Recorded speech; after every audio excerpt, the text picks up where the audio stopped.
এরপরের প্রশ্ন হলো, আমি ক্যাডেট কলেজে পড়ি, এখানে অনেক নিয়ম কারণ ইসলাম বিরোধী, যেমন মেয়েদের শার্ট প্যান্ট পরতে বাধ্য করা হয়, মিউজিক শোনা, নাচ গানে অংশ নিতে বলা, নন মাহরামের সাথে হ্যান্ডশেক করা ইত্যাদি। এসব কারণে আমি খুব হতাশ ও দুশ্চিন্তায় আছি। আমি চাই কলেজ ছেড়ে আসতে, কিন্তু আমার বাবা মা রাজি নন। কিভাবে তাদের বোঝাবো বা আমাদের করণীয় কি?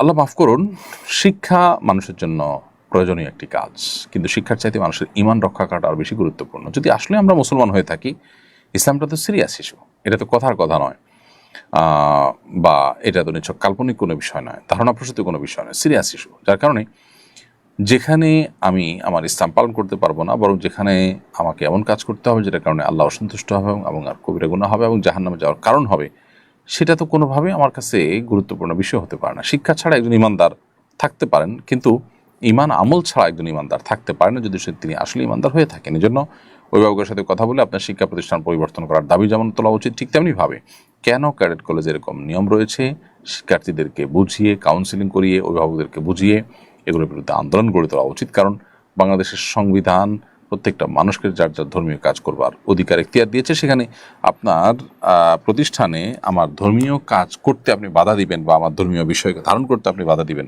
এটা কোনোভাবেই গ্রহণযোগ্য হতে পারে না এবং এটা সংবিধানের লঙ্ঘন। বিধায় এখানে আন্দোলনও গড়ে তোলা উচিত। আরাফাত হোসেন আপনি লিখেছেন, গোসলের পূর্বে উজুর মতো মাথা মাসে পর্যন্ত করে গোসলের শেষে আলাদাভাবে পা ধুতে ভুলে গেলে ওই অবস্থা নামাজ পড়লে নামাজ হবে কিনা? আপনি যদি গোসলের সাথে পা ধুয়ে থাকেন, ধোয়া যদি হয়ে যেয়ে থাকে, তাহলে আপনার উজু হয়ে গেছে এবং তাতে নামাজও হয়ে গেছে। আপনার গোসলের শেষে আলাদা করে পা ধোয়া সুন্নাত, সেটা আপনি ভুলে গেছেন, আলাদা করে ধোন নাই, কিন্তু গোসলের সময় আপনার পা ধোয়া যদি হয়ে যেয়ে থাকে, তাহলে সেক্ষেত্রে আপনার গোসলও হয়েছে এবং নামাজও হয়ে গেছে। যদিও আলাদা করে পা ধোয়াটা সুন্নত, সে সুন্নতটা আদায় হয়নি। জাস্ট এমডি রনি লিখেছেন, ফিতনার আশঙ্কা না থাকলে শালী দুলাভাই কথা বলতে পারবে? মেয়েদের কণ্ঠ কি পর্দার অন্তর্ভুক্ত? অবশ্যই শালী দুলাভাই এর মধ্যে একান্ত প্রয়োজনীয় কোনো কথা থাকলে সেটি তারা বলতে পারবেন। যতটুকু প্রয়োজন ততটুকু কথা ছাড়া যদি SMS-এ যোগাযোগ করা সম্ভব হয়, সেটা মেনটেন করতে হবে। আর যদি অন্য কারোর মাধ্যমে এই পারপাস সার্ভ করা যায়, তাহলে সেক্ষেত্রে তারা একান্তে আলাপচারিতা থেকে তারা বেঁচে থাকবেন। কারণ নবী করিম সাল্লাল্লাহু আলাইহি সাল্লামকে জিজ্ঞেস করা হয়েছিল দেবর অথবা শালিকার সম্পর্কে।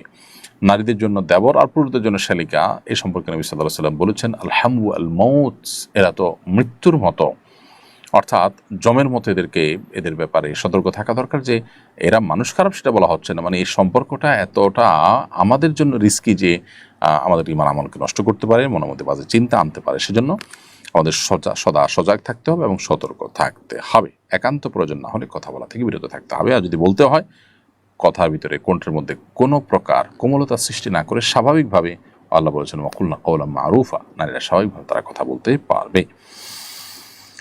এর পরের প্রশ্ন হলো, আমার মাথায় সবসময় ঈমান বিনষ্টের চিন্তা ভাবনা ঘুরঘুর করে।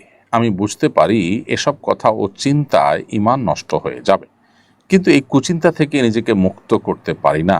আপনার পরামর্শ কামনা করি। আর মনে মনে ঈমান বিধ্বংসী চিন্তা ভাবনা করার কারণে কি আমি কাফের হয়ে গেছি? উত্তর হলো না।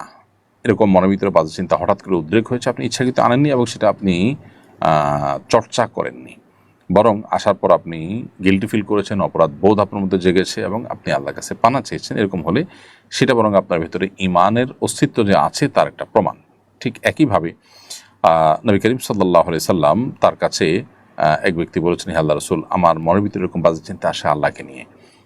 তিনি যখন পরেশান হয়ে পড়ছিলেন যে আমার কি ঈমান নষ্ট হয়ে গেল কিনা, তখন নবী সাল্লাল্লাহু আলাইহি সাল্লাম বলেছেন, যাকা নফসুল ঈমান, এটাই তো ঈমান, যে তোমার আল্লাহর ব্যাপারে বাজে চিন্তা শয়তান আনছে আর তুমি পরেশান হচ্ছ, তার মানে তুমি এটাকে ডিনাই করছো।